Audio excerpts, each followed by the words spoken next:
যখনই দেখি মেয়ের সঙ্গে বকবক করেই চলছে। আরে দীপিকা গল্প শুনতে ভালোবাসে। হ্যাঁ, তোমার গল্প তো সত্যি মিথ্যে মিশে খুব নাটক করতে পারো তুমি। আর সব গল্পে তো তুমি হিরো। ক্ষমতা আছে। সব মিথ্যে বলি না, তবে বলতে পারো সত্যিটাকে একটু রং চড়িয়ে জমিয়ে বলি আর এই।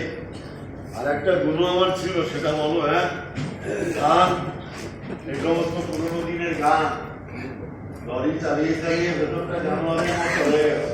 তোমাদের মিষ্টির দোকানটার কি খবর হলো? মিষ্টির দোকান? আমার টাকাটা কবে দখল করে নিয়েছে? সে কি, তাহলে তোমার বিধবা বোন তাড়াতাড়ি হবে? ও ভেবেছে এরকম নেই তো, সারা আত্মা কই বলেনি তো? বলেনি না? বলে না কি করবে? আমি তো চাই চাকরি গেছে, দেশে যাওয়ার সময়ই পাই না। ওই দোকানটাকে না যদিও কম না, হ্যাঁ, টাকাটা সুযোগ করে টুকি দিয়ে সব দখল করে নিয়েছে। এই প্রথম ওরা আমাকে অনুরোধ করেছিল একটা নাটকের কাজেও সম্পৃক্ত হওয়ার জন্য ওদের সাথে। একটি সামাজিক বার্তা বহনকারী নাটক, যেটা শ্রদ্ধেয় মেঘনাদ ভট্টাচার্য মহাশয় একটা সময় 40 বছর আগে সুনামের সাথে প্রায় 1000 রজনী এই নাটকটি মঞ্চস্থ করেছেন। সেটির নাটককার চন্দন সেন আমায় অনুরোধ করেছিলেন যে আজকের প্রেক্ষাপটে সেই সামাজিক বার্তাটা বহন করার জন্য। ব্যবহারিক সম্পর্ক অনেক সময় রক্তের সম্পর্ক থেকেও বড় হয়ে দাঁড়ায়। দেখা যায় যে কেউ বিপদে পড়লে বাড়ির পরিবারের কেউ হয়তো পাশে দাঁড়ালো না, কিন্তু বাইরের এমন একটা মানুষ এসে পাশে দাঁড়ালো, তখন তাকেই সবচেয়ে বেশি নিকট আত্মীয় বলে মনে হয়। আমার আজকের এই নাটকটি চন্দন সেনের সেই বার্তাই বহন করে।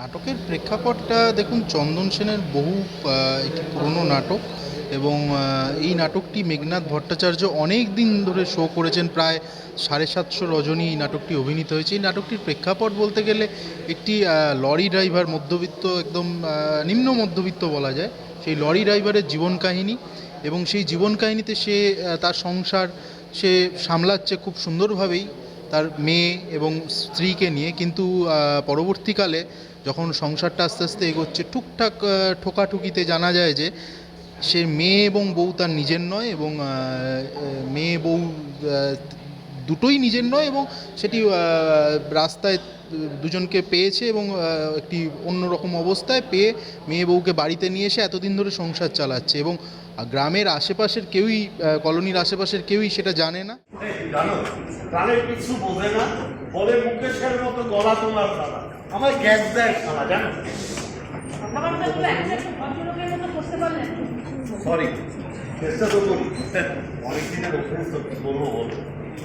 শোনো, তোমার একটু সংযত হওয়া উচিত। মেয়েকে নিয়ে আদি খেতে করাটা ভালো দেখা যায়, লোকে কি বলবে? আরে গুলি মারো লোকের কথা, তুমি যেটা ঠিক বলে মানো তুমি সেটাই করো। লোকের কথায় তোমার কি ঘন্টা ঘন্টা। সমাজকে বাদ দিয়ে তুমিও নও, আমিও নই। কতটা তোমার যাওয়া উচিত, কতটা নয়, এখন সেটা তোমাকে শিখিয়ে দিতে হবে নাকি? দিদিটা এখন ছেলে মানুষ। এবার 21-এ পড়ি। এই বয়সটা আমার জীবনে কিভাবে এসেছিল তোমার মনে নেই? তুমি ভুলে যেতে পারো, আমি পারি না। আমার খুপড়িটা বড্ড ছোট, তোমার মতো এত বড় নয়। আমার তো তাই কিছু ভুলতেই হয়, নইলে নতুন জিনিস তো মনেই রাখতে পারবো না। হ্যাঁ, সে তোমার হালচাল দেখে বোঝাই যায়। আচ্ছা, দোহাই বাবা, হেড মিস্ট্রেসগিরি বন্ধ করো আর খেতে পারো। সবার সাথেই কাজ করতে হবে, কেউ আগে কাজে আসে, কেউ পরে কাজে আসে। যারা ভালো কাজ করে তাদের সাথে কাজ করতে পারলে বেশি ভালো লাগে, এটাই। আর ভালো মন্দ এটার বিচার করা উচিত, আগে পরেটা তো বিচার্য বিষয় নয়।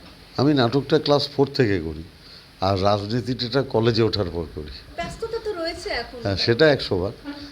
সেটাকে ঠিক ব্যালেন্স করে নিই, কোনোটাতেই ফাঁকি দিই না, এটুকু বলতে পারি।